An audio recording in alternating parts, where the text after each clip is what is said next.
So my name is Pavelas, and I'm from Lithuania, together with my colleague.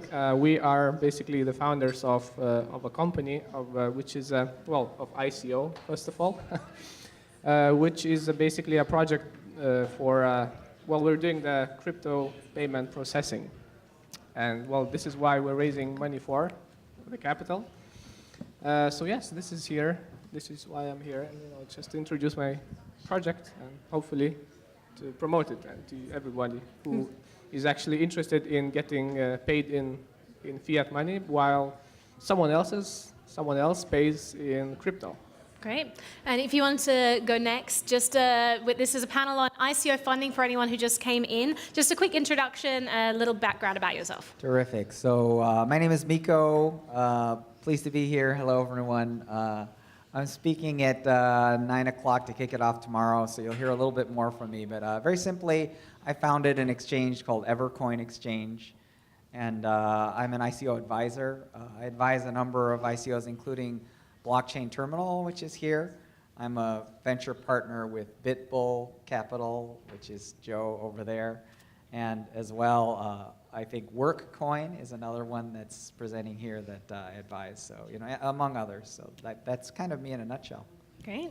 Do you want to go next? Absolutely. I think this is on, yeah. So, hi, my name is Joe DiPasquale. Also, you might have seen me out there with a camera, also known as Crypto Joe, for the YouTube videos I do about crypto with technologists and also investors. Last year I started the first crypto fund of funds, so it's not a hedge fund. It invests in hedge funds. It has a basket of the 150 hedge funds out there. We have a basket of about 7 that That's we so meta. believe in. It's very meta. It's very meta.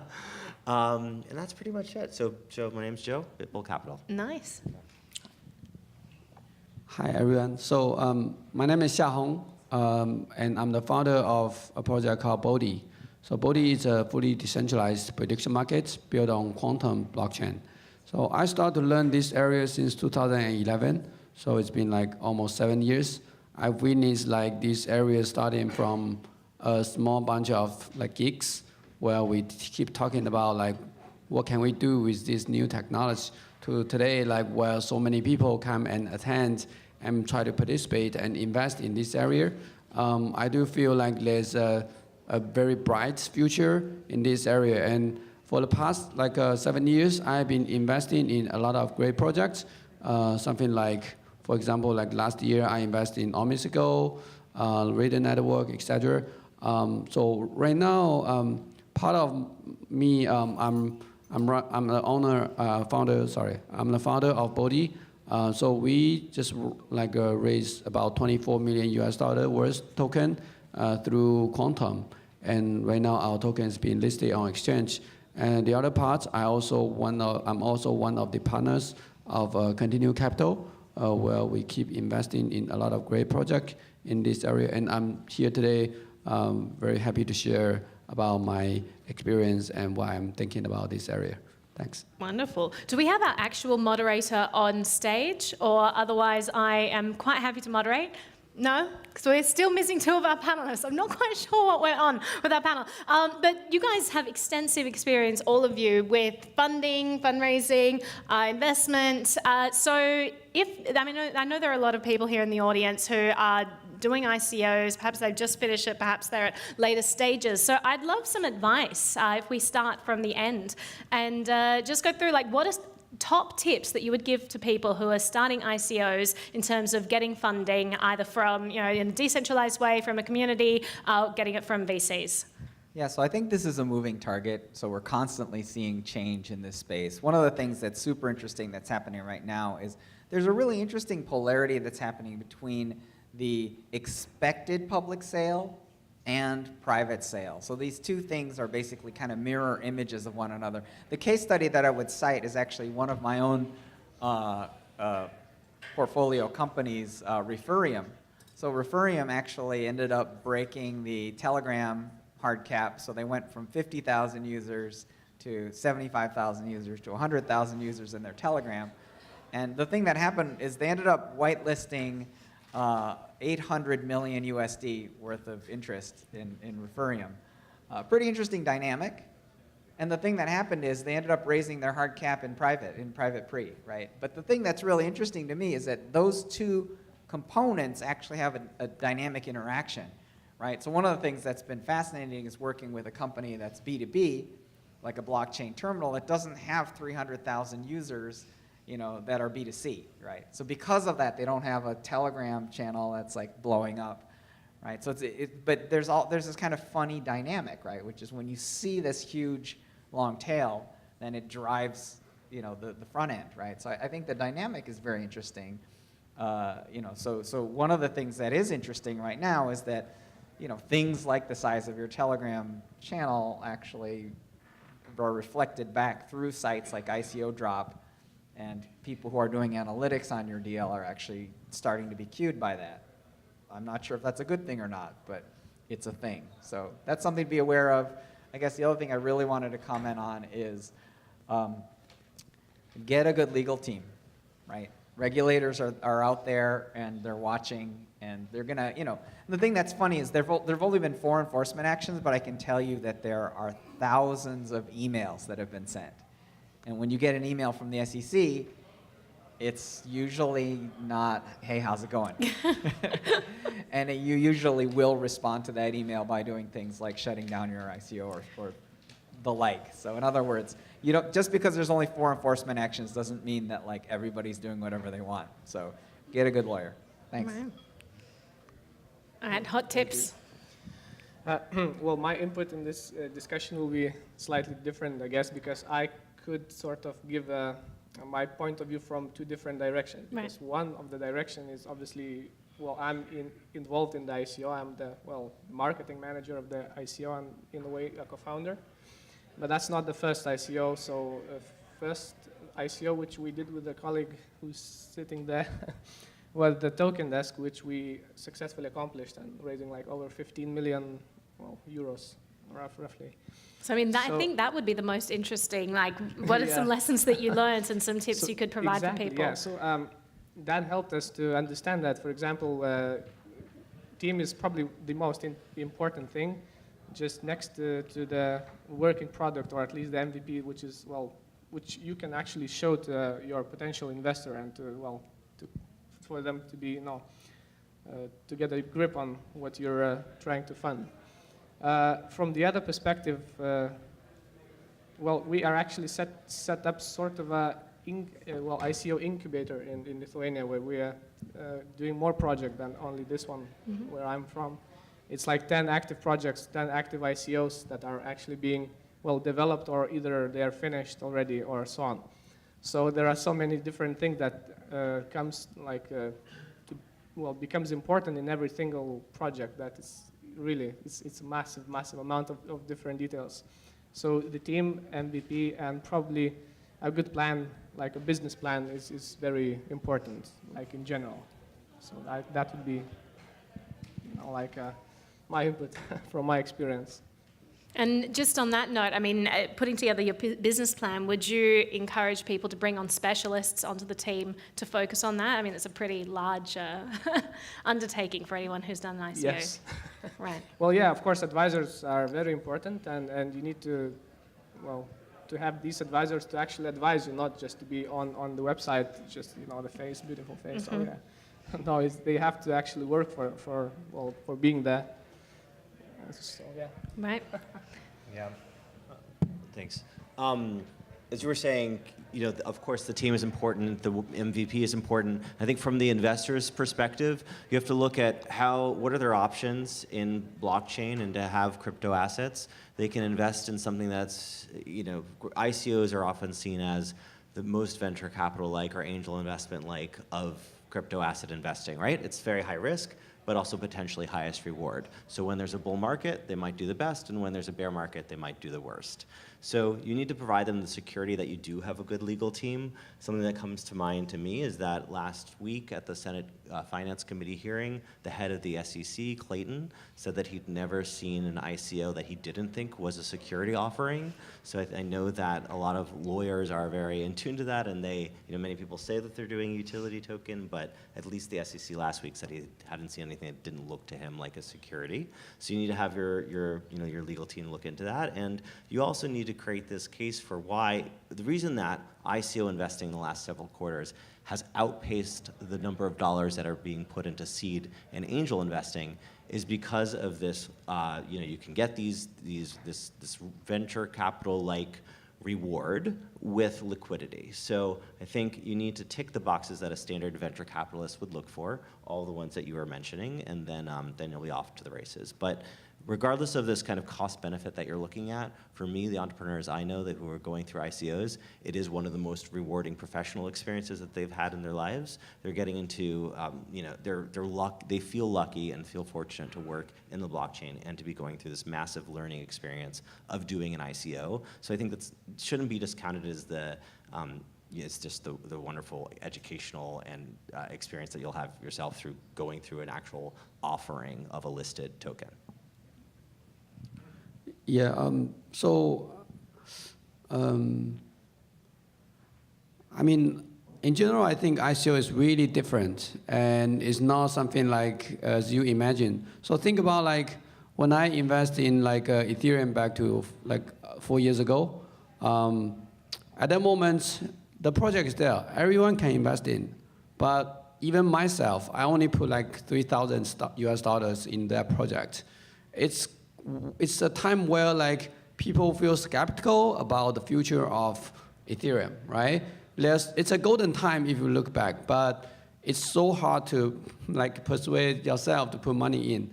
And later on, like where we have that golden time of ICO, where as long as you can find a concept and you put a decentralized, then decentralized A, decentralized B, and it's becoming a very popular project. You can raise tons of money, but what's the difficult part at that time if you you have that project? It means you are one of the very early like adopter or a believer in the area, so that pays the price.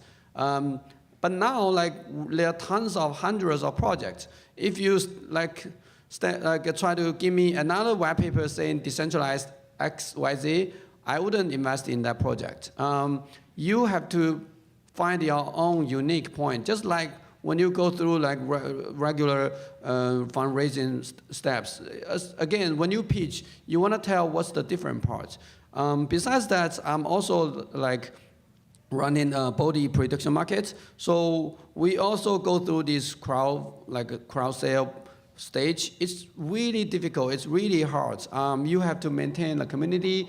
You have to do enough PR. You have to keep all the relationship. When your token is on the exchange, you now become one of the people who have to basically answer all those concerns from the token holders. It's almost like IPO, I would say, because they will feel you have to pay duty or you have to, answer their questions. So everything is so difficult that's not like people outside of this area imagine. So if you are really interested in participate or using like ICO as a crowdfunding way, be prepared and talk to as many people as possible to so that you gain enough experience ahead.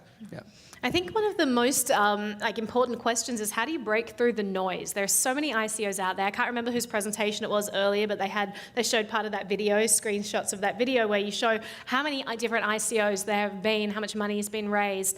My background, I'm a television producer, so it's like specializing in cutting through all the noise, getting your show out there. But ICOs are a different beast. You talked about Telegram groups, that being an important thing that people have to be aware of. That's actually a metric that's used for investors. So how do you break through the noise? How do you get your messaging clear and incite people to participate in your ICO?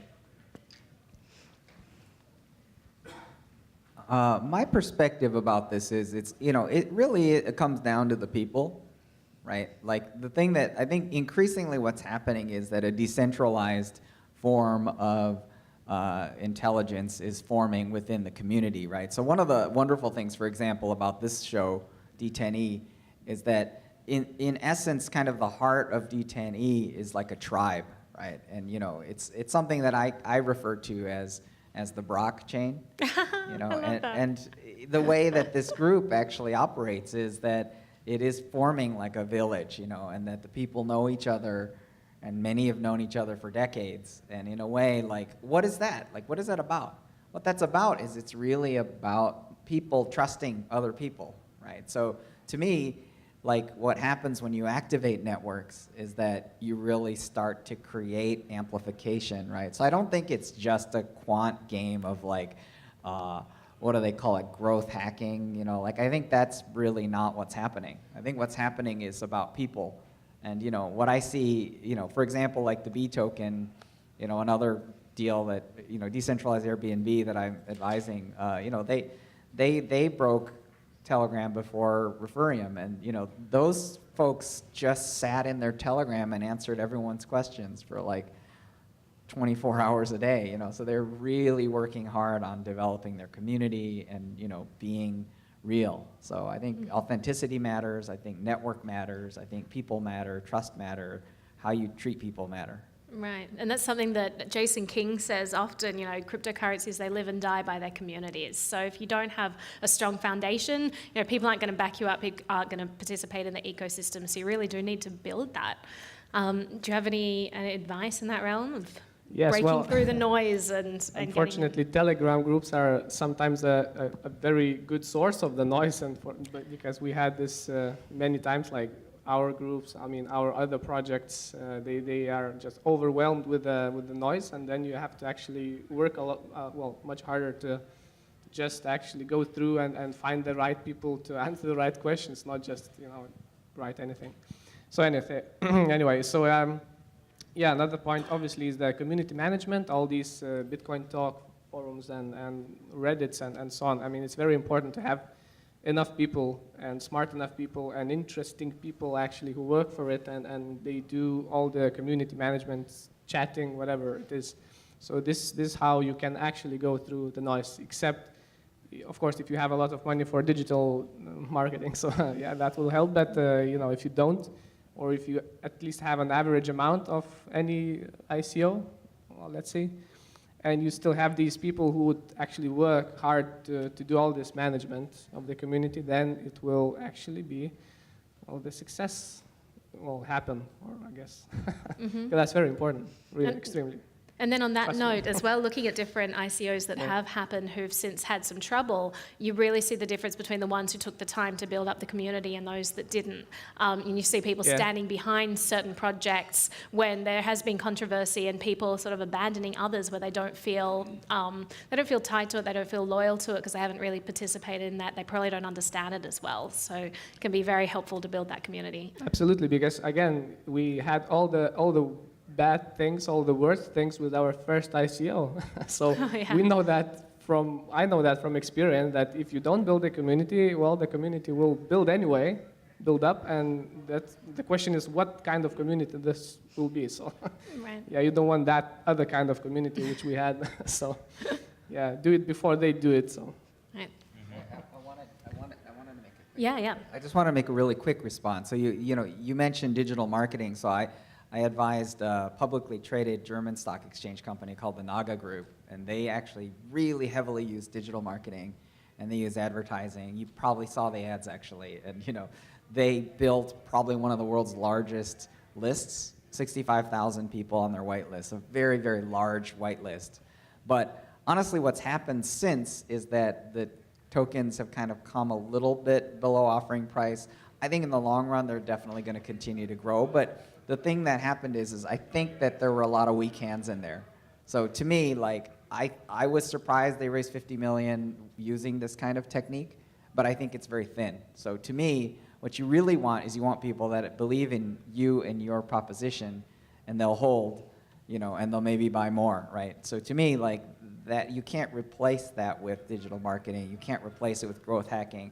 And personally, what I described are founders sitting on Telegram answering questions and not community managers, you know. So I mean, it's a labor of love, and I think the flight to quality thesis and the liquidity crunch that's coming will weed out people that are just trying to gamify and pump a number. I think to further Miko's point, what so obviously there are these stages of the ICO, from the private sale stage to the pre-sale stage to the actual ICO itself.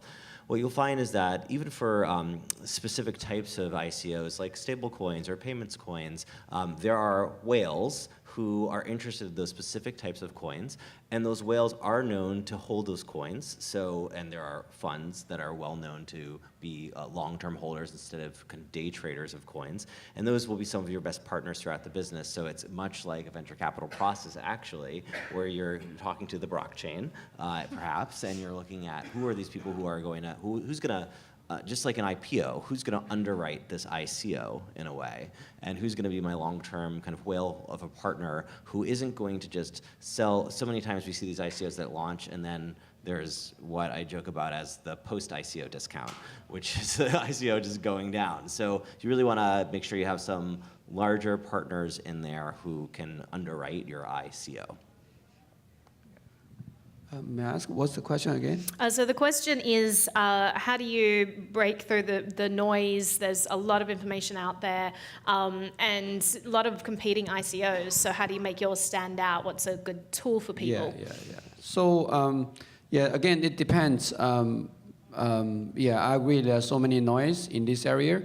Like I actually bring up the point just now, previous question. It's you have to become one of the unique. So you have to let people know like you are special. So how to become special or unique, it depends on how markets react on your idea or the project. So for me, like when I evaluate a lot of projects, first, I don't like those projects already become well known, because when I know like it's already become popular means I'm not the first one to learn that. Second, when I evaluate the projects, I actually, it's my personal criteria is very selective. So I only invest in project where I feel like the team is good, the project is good, and my sense, my like intuitive feeling is good. I feel good to invest. It's hard to tell, but all those points counts. If I have found like I feel uncomfortable about like one of tiny points, I will stop to invest in. So by doing this, I actually filled out almost like majority of noise in this area. Most of projects I will pass. It's stressful because you see like, oh, you miss so many projects where you can get wealthy, but I, as an investor, personally, I want to become as conservative as possible. But when I found like some really great projects, I actually invest in a lot. One of the example is right now I'm the largest token holder of Raider Network because I truly love the project and I invest a lot. So I mean, this is one of my style. I don't want to like kind of guide you through how to select the good project from the bad one, but different people use different way, and this is my personal like philosophy and methodology. Yeah. Joe, you mentioned the getting like large investors to potentially underwrite ICOs. I mean, what role do you guys see for influencers or VCs as being signaling devices for these ICOs? How important are they in comparison to the community building we already spoke about? Yeah, so I think what's happening really today is because of the incredible noise, right, we do have the potential for this flight to quality effect. So I do believe that the branded capital, as well as advisory, as well as kind of named capital, I think it does provide a huge signaling effect. I think there is toxicity in it. So for example, one mechanism that you can design is you can design a very small friends and family with no lockup, and you can basically allow those people to dump day one with their discount into the people that are buying in the crowd sale, right? So that's actually like not nice. Like that's not a nice mechanic, right? Because you're just rewarding dumping on day one, which you don't really want to do, right? So to me, like those tricks exist. So the point is that people are being tricked. It's not nice, but they are being tricked. And so the point I'm making is branded capital does matter, and people are using it as a diligence proxy. Whether they should be or not, they are doing that. So, you know, I do think it matters quite a bit. And how can, I mean, just on that note, for people who are investors, I mean, we've got a lot of investors at this conference. What's the best mechanism for making sure that tokens are locked in so that people can't just dump out I love the this. first round? So this question is fantastic. I'm actually started a nonprofit called ICOgovernance.org, ICO Governance Foundation, and it's all about transparency and investor disclosure. And the investor disclosures that are demanded are things that relate exactly to all of these points. So to me, like as an investor, you all should be demanding disclosures, and you shouldn't be walking into these traps, and to me, you should be trying to find out what kind of deals other people got, because that could really affect, if you're following someone, in Silicon Valley, if you're following someone, it means you're getting exactly the same deal as them. And I can tell you as well that you need to also watch out for side letters, right? Which is also a scary phenomenon that's popped up in this kind of dark art, which is that I can give you a term sheet that is exactly the same as the other guy got, but the other guy actually has a side letter. So, it's pretty interesting. I mean, obviously you can ask for disclosure to see if there are any side letters, but, at that point, if they have one, they may not even disclose that, because 99.9% of side letters have non-disclosure agreements attached. Right. So the emergence of these third-party organizations, helping the market mechanism to work, providing transparency, providing creating a reputation system for these ICOs can be really helpful. Yeah, I think the steady state for ICO governance will be on-chain governance and with tool chain for transparency of accounting of tokens. Eventually, the steady state for this entire market should be more transparent and better than public equities. So that's the eventual steady state that we can achieve because blockchain is awesome. But today, it's awful. Thank you. So the original question was influencers and VCs and signaling devices versus community building. But if you also wanted to comment on helping investors find good deals rather than scammy scamsters, then you're welcome to comment. Well, always, I guess one of the best thing investor could do is basically meet the team, because if you don't meet the team and you just do investing, so that would be very strange, actually, from my point of view as well, because I don't invest much in the ICOs, but in the ICO that I do invest, most of them I kind of know, at least one guy, like in person, Right. or more. So yeah, that's, I think it's a very important point. And completely agree, transparency, and that's, blockchain and all this market, like ICO market. 1 year ago, 2 years ago, it was just some chaos, I don't know. And now it's just normalizing, and it's any other industry. You cannot expect to attract any capital if you're fake, if you're a scam or something. And if you do, I mean, you can still, I guess, but it's more easy to find out these days because there are lots of ICOs, lots of competition, and this way you kind of filter through because fake ICO, they don't really get, now at least, they don't really go up that much because everybody has this critical thinking somehow now after they get burned for Right. a few times. So. You learn lessons pretty quickly. Yeah. Yeah. Yeah, some thoughts I have. Well, first of all, taking a step back, I mean, we're all sitting here in Palo Alto, California, literally the heart of Silicon Valley, talking at what to me is still the beginning of the era of blockchain and blockchain technologies. So if you're here in this room today and you're thinking of doing an ICO, you're in the right place. You're taking the right steps. You're going to meet people who, unbeknownst to you, perhaps, are people who can really help you out in your journey. To Miko's point about people doing things that are non-standard, I think one of the things that I know I try to do, and I know Miko does as well, is just work with people you trust to refer you deals where things are not, if they're not standard, then they're not accepted. But what that means from the entrepreneur's perspective to me is don't recreate the wheel. So if you're doing things, there's ways to be unique, like in your product and in your technology and with your team, but there are ways to not be unique, which to me would be with your terms. The number of deals that I pass up just because it's not standard or I literally don't have the time, we're all pulled in a million different directions. Even it might be the next Ethereum, but I have 100 other things to do, and if there's something non-standard, that's enough reason for me to just move on. So yeah, we're in the right place. Make your product unique. Make your terms really standard. In general, like finding like influencers to become one of the advisor of your project, it's actually very helpful because most of people would judge like do they have great advisors as one of the key reason whether they will decide or not to invest in. So that part I totally agree.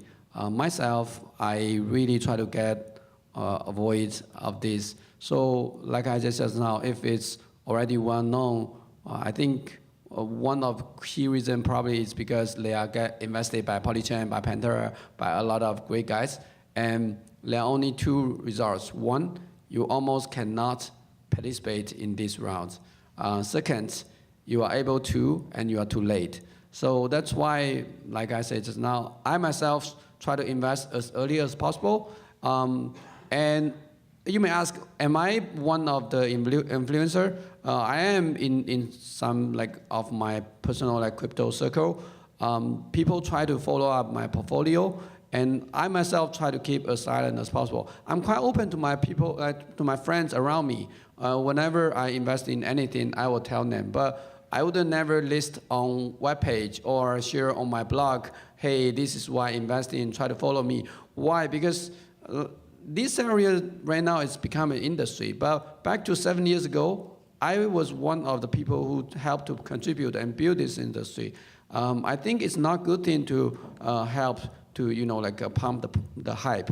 So, and also like for those projects I invest in, I actually truly believe it's intrinsic value and the future of the project. So I don't think drive the hype together will help the project in the long term. So yeah, like there are some quite interesting story, like someone who I used to invest in some project, and without getting my acknowledged, before I invest in, they already share the news across the whole community, just try to make everyone know like I'm actually now investing in the project. And I kind of get pissed off because I don't like the way they are doing. It won't help in the future. So the conclusion is this: try hard to find like influencer or big guy to support your project if possible.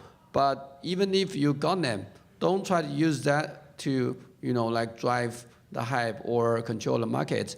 Be humble and be cooperative to make the project as solid as possible. You can use the influencer like for helping like hiring, right? Or like doing better marketing job. But that's enough. You don't have to use that as one of the key like seller point. That's my personal advice. Yeah.